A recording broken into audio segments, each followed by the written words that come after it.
నమస్తే, మీరు చూస్తున్నారు దైవం టీవీ ధార్మికం యూట్యూబ్ ఛానల్. శ్రీ మహాగణాధిపతయే నమః. ఆదిపూజ్యాయ దేవాయ దంతమోదకధారిణి వల్లభ ప్రణకాంతాయ శ్రీ గణేశాయ మంగళం.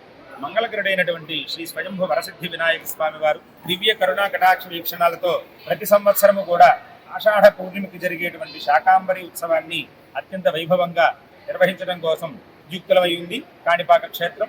అలాగే మరగదాంబికా సమేత శ్రీ మణికంఠేశ్వర స్వామి వారి ఆలయంలో వేంచేసి ఉన్నటువంటి ఆ మరగదాంబిక అమ్మవార్లకు, అలాగే ప్రధాన ఆలయమైనటువంటి వినాయక స్వామి వారి ఆలయానికి ఎంతో వైభవంగా అత్యంత సుందరంగా నిర్వహిస్తూ ఉన్నారు ఈ ఆషాఢ పౌర్ణమి ఉత్సవాలని.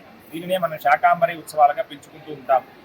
దీనికి అమ్మవారికి ఎంతో విశేషమైనటువంటి ఫలితం ఉన్నది. దీనివల్ల ఆ అమ్మవారికి శాఖాలు అంటే మన యొక్క ఈ కూరగాయలు ఏవైతే ఉన్నాయో వీటిలన్నింటినీ కూడా శాకము అని పిలుస్తాం.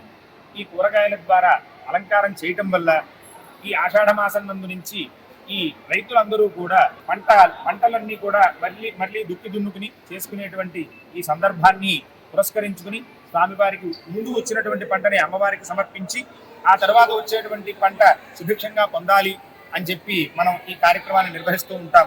పాడి పంటలంతా కూడా సుభిక్షంగా ఉండాలని, అలాగే ఆ అమ్మవారి దయ వల్ల అందరూ రైతులు కూడా మంచి లాభాలని గడించి ఈ దేశమంతా కూడా సస్యశ్యామలం అవ్వాలని చెప్పి వారు ఎంతో తాపత్రయంతో ఈ కార్యక్రమాన్ని నిర్వహిస్తూ ఉంటారు. అటువంటి విశేషమైనటువంటి కార్యక్రమం ఈ కాణిపాక క్షేత్రం నందు ఆది పూజ్యుడైనటువంటి ఈ గణపతి వద్ద చేయటం ద్వారా ఎటువంటి విఘ్నములు కలగకుండా ఉండి ఆ వరుణదేవుని యొక్క అనుగ్రహం వల్ల సకాలంలో వానలు కురిసి సస్యశ్యామలం అవ్వాలని ఈ దేశానంతరికీ కూడా అన్నదాతలైనటువంటి ఈ రైతుల కోరికని స్వామివారు నెరవేరుస్తారని చెప్పి మన యొక్క ఆర్ష సాంప్రదాయంలో ఉన్నది.